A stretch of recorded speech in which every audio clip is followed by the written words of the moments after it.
Hey guys, welcome back to the channel. This is Colin with Mandrino Motorsports. Little bit different angle today, nothing too crazy. I'm kind of shooting this video in advance because I'm going on vacation. So I'll actually be on vacation and hopefully have some new content out to you guys during that and get to film some different things while I'm there. That's not the point of my vacation, but it's the honeymoon I'm taking with my wife. So we're going to address something on the Road Glide today that has been bugging me. It's causing noise and just looks terrible. So I really love this exhaust. It's a Bassani 3-in-1 Road Rage. It sounds awesome. It's got a great sound to it. But you can tell, like certain aspects of this bike, I got it used. It's been loved, to put it in a kind way. So as you can see, there's from people's boots, from a rear rider, there's all sorts of discoloration down here. It just overall is in need of some love. The other big thing that's been bugging me is this exhaust shield. There's a clamp that's supposed to be down here, and as you can see, it is not clamping. There's no clamp. So I'll actually show you guys how to install that, and then we'll get it polished. The other big thing that has been driving me absolutely nuts, so in my garage, as I'm an electrician, you all saw that I added some power. I pull my bike in, which means the power that is available to me is on my right. Because of that, I have to essentially rig up something where I'm draping a cord over the seat. To make matters worse, it is actually in a terrible location.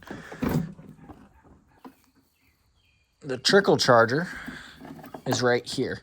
So a lot of times it gets shut in the lid. It fights me whenever I go to put it in.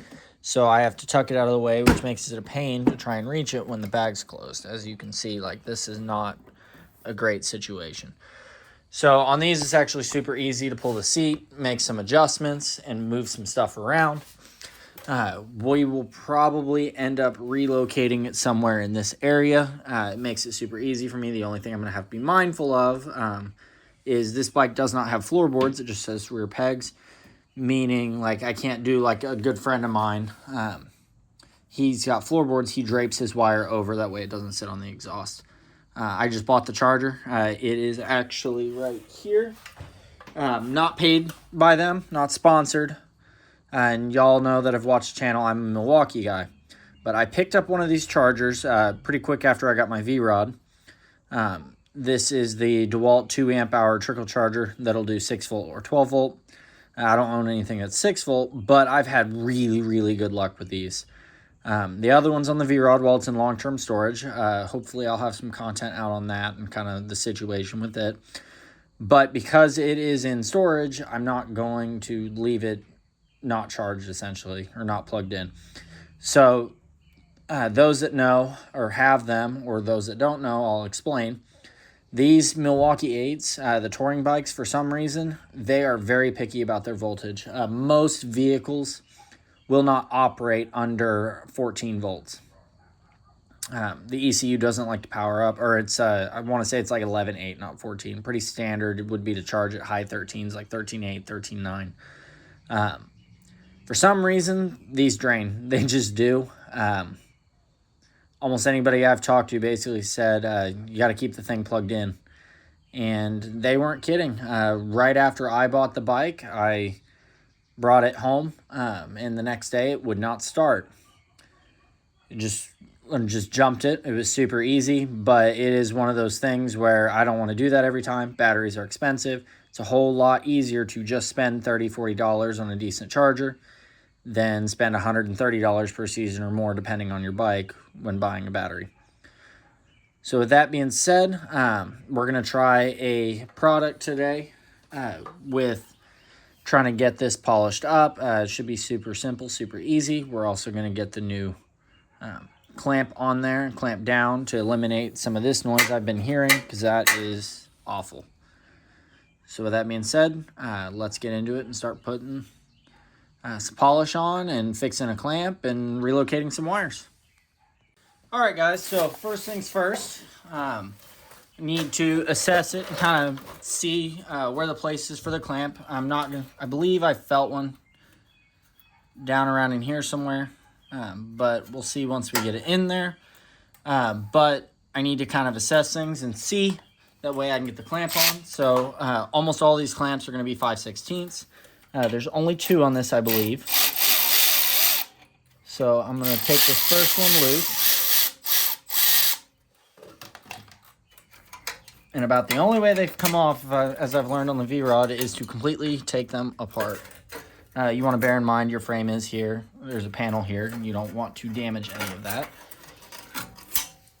So there's the exhaust, and yep, sure enough, there's a spot for a clamp and a spot for a clamp. I'll probably only do the 2. I think or I might have 3.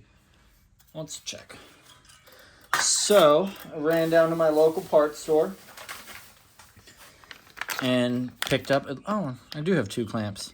So I've got 2 clamps here. Hopefully they're the right size. Yeah, they should work. So as you can see, there's kind of rubbing marks where it was. I may go ahead and polish under there and clean this all up, because I mean, it's only going to rust and deteriorate and get worse. So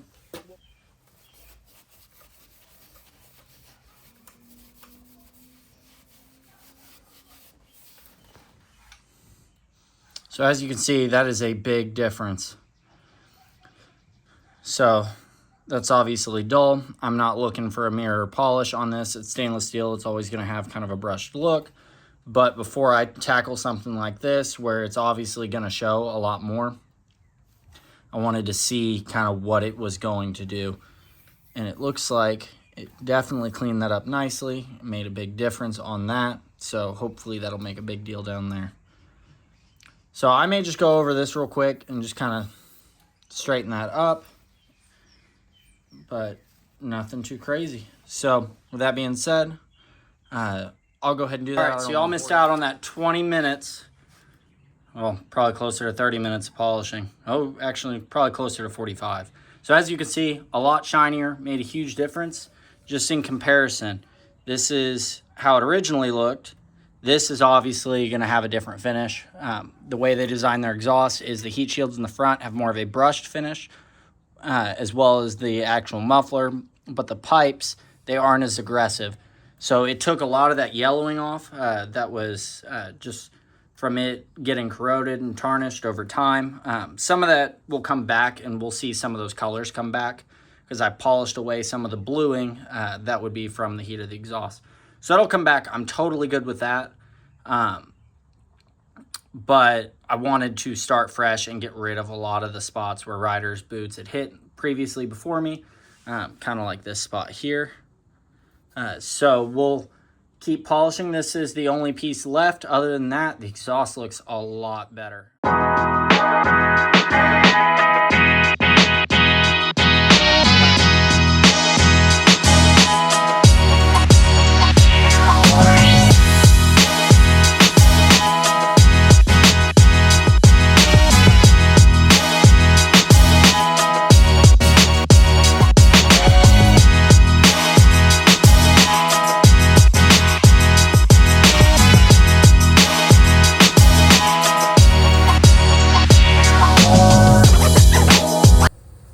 So now we're going to adjust the harness. Like I said, it comes out on this side. I prefer my power on this side just because of where the charging ports are in my garage. That's the main reason. Plus, on top of that, like, it's hidden by this bracket on the other side. It's a complete pain to get to. I want things to be easier. I've got the time and the parts to do it. So let's go ahead and just get that changed out.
super simple, super easy, super clean video. Clean because we cleaned. I'm sure some of the angles were kind of rough, but again, I'm one guy in a garage. I'm working with an iPhone 15 on a cheapy tripod. So I'm going to keep upping the quality and trying to get better with a lot of that. I'd seen some comments from friends and family especially, just that like, hey, it could be better. And I agree, it could be better.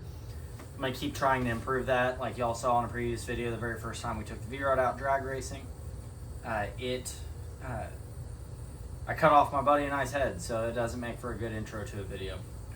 But we're going to continue to get better. We're going to continue to make changes, and as this channel grows, hopefully the quality in which that I'm providing to y'all will continue to grow as well. So, got the exhaust securely mounted. Everything's polished up. It looks phenomenal. It's a much better look. Some of that tan's going to come back. Some of the bluing's going to come back. But overall, that's a maintenance item that really needed to be done. That's something that's really bugged me for a while. Just hadn't quite figured out how I was going to address it. I knew I was going to polish it, but I wasn't sure what product I wanted to use. How aggressive to get with it. Turns out the super fine seal wool doesn't really care.